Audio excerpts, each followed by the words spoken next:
Hello and welcome to another deck primer here at StarCityGames.com. My name is Baumeister, and this week we are heading back to Magic Online. You know, it's always tough to head back to Magic Online because MTG Arena is just such a beautiful looking program. It really is just a little better in my opinion than Magic Online, but you can't play the amazing format which is Modern on MTG Arena, and it may be a high variance format, but I really do love Modern, especially during these kind of lull times where Standard is a little bit stale after we have been playing it for multiple months while we wait for the release of Core Set 2020. So let's talk about the deck a little bit. Number one, we have to talk about Public Enemy number one. Hogak Bridgevine.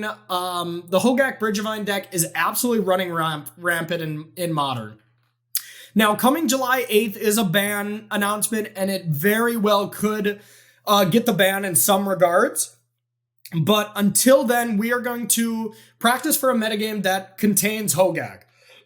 Excuse me. Now, as far as what I think about Mono Red Phoenix here, normally, if we're just talking about like mono red or red, white, green, burn, you know, mono red splash, you know, white for Boros Charm or green for Destructive Revelry, I don't think that deck's very good right now.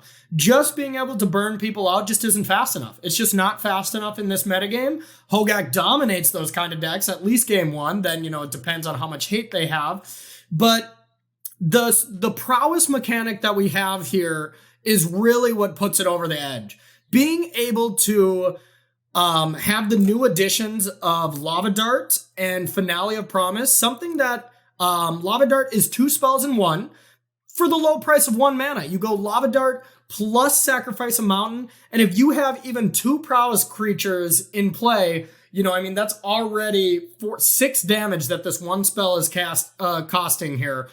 To your opponent, which is just insane. And that's not even to say if you have Arclight Phoenixes in the graveyard.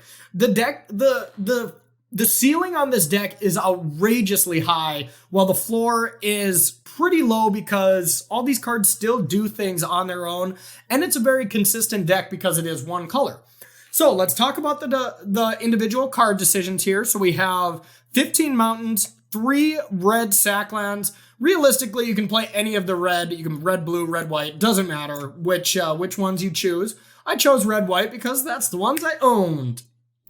And then we'll get to the core of the deck here. The core of the deck is 4 Swift Spears, 4 Soulscar Mage, and 1 Weird. Weird is just the worst out of the bunch, just because if it were up to us, we would play 9 Monastery Swift Spears because it's by far the best. Haste is just such a good mechanic in this deck. Soulscar Mage has some applications when you're trying to maybe like Lightning Bolt a Thought-Knot Seer or something like that, where you can actually shrink it, but realistically, it's just a worse Monetary Swift Spear. And then Blister Coil Weird is just, it's just worse. You know, I mean, all it has is the prowess. Untapping it is pretty irrelevant. So plain and simple, it's the worst out of the bunch, but I really wanted 9 copies. Now we go and we see 4 Lightning Bolts, 4 Lava Spikes as our 3 damage to the face spells, and then the ever-powerful Faithless Looting. It's the best card in Modern right now, and I don't think it's particularly close, and it kind of does everything for us. It mediates Flood when you need it to. It's something that when you're flooding out in the late game, you can flash it back, as well as the most powerful thing that it can be doing is flashing back and getting Arclight Phoenixes into the graveyard. So Faithless Looting, once again, it's in just about every Modern deck right now. Any Modern deck that's like having a lot of success, you best believe Faithless Looting is probably in the deck. 1 Crash Through is pretty solid.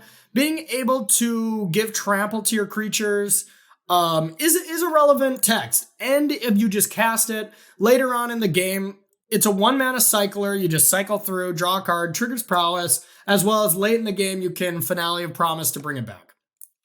3 Gut Shots, having free spells where you could like Gut Shot on turn 1 and light up the stage if you need to, or just dealing with pesky Champion of the Parishes, Noble Hierarchs, anything like Humans is a very popular deck right now, and Gut Shot is one of the best cards against it. It's basically why Humans fell out of favor a little bit when Blue-Red Phoenix was main decking 3 of these and it was the normal thing to be doing.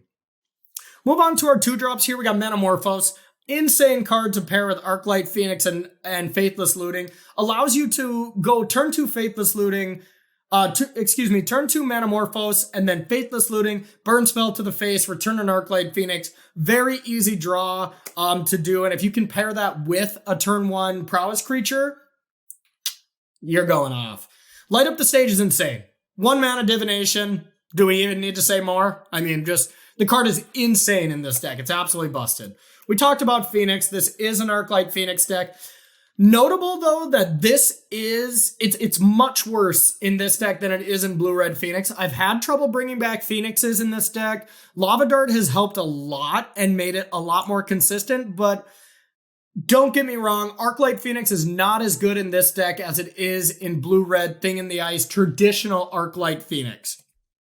And then 2 Finale of Promises. Being able to trigger Arclight Phoenix for free here is very strong. Really, we are a little short on sorceries. You know, Lava Spike, Light Up the Stage, Faithless Looting are really the only ones. The 1 Crash Through is fine, but you really do need to find one of those sorceries. And post-board, we do take out Lava Spikes a lot, so sometimes we have to be taking out Finale of Promise because it does get worse when we take out more sorceries. We'll go to the sideboard options here. We have 2 Surgicals, Ravenous Trap, and 2 Tormod's Crypts for the boogeyman of the format, the old Hogak. You need to be prepared for this matchup, and I do think this deck has a decent matchup against it because 1, we're proactive, and 2, we have a couple of, we have 5 sideboard hates. 5 is a lot for a certain matchups, but that shows the power of this Hogak deck. It is just so very good. All right, we'll move on to the rest of the slot. Alpine Moon. Urza lands, plain and simple. If you see anything that says Urza on it, bring it in. Okay. I lied. If you see Master Scion of Urza, the new blue Urza Mage, maybe don't bring it in. But it does still kind of hit some of the lands there, so that might be okay. Flame Slash. Thing in the Ice, you want to bring it in against. Eldrazi Tron to hit Thought-Knot Seers. You want to bring it in against humans, and believe it or not, creature decks. Who would have guessed when you destroy creatures, you want to bring in stuff that, excuse me, I can't talk today. Anytime when they have creatures, who would have thought you want to bring in creature removal? So Flame Slash comes in against that. Abrade and Shenanigans stand out to me as Chalice of the Void and Ensnaring Bridge Killers. Shenanigans is insanely good at being able to be a recursive threat against these Whir of the Prison decks. Might even be worth bringing in another one. Who really knows? Kozilek's Return. Any humans deck where they might play Core Firewalker or I'm blanking on this card now. The standard humans card that gains a life whenever a creature comes into play. Pro red, pro black.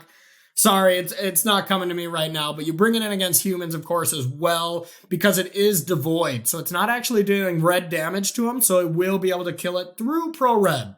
Very effective. And then Shrine of the Burning Rage.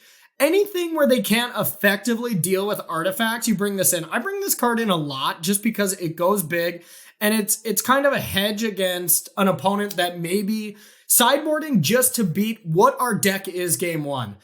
If they don't have effective ways to deal with Shrine of the Burning Rage, like, sure, they may be killing all our creatures and doing effective ways of not losing life, but then all of a sudden, okay, Shrine for 16, boom. I think this deck's very powerful, and I think it's the real deal, and let's find out if I'm right. Let's play these games of Magic. Stay tuned for round 1.